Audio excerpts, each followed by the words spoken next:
This is the Lego Space Ride amusement truck. It's got 433 pieces, and the instructions, as always, are very detailed and take you step by step.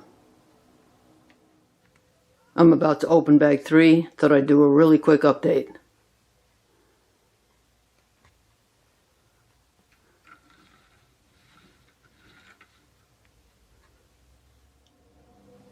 And here's the Space Ride.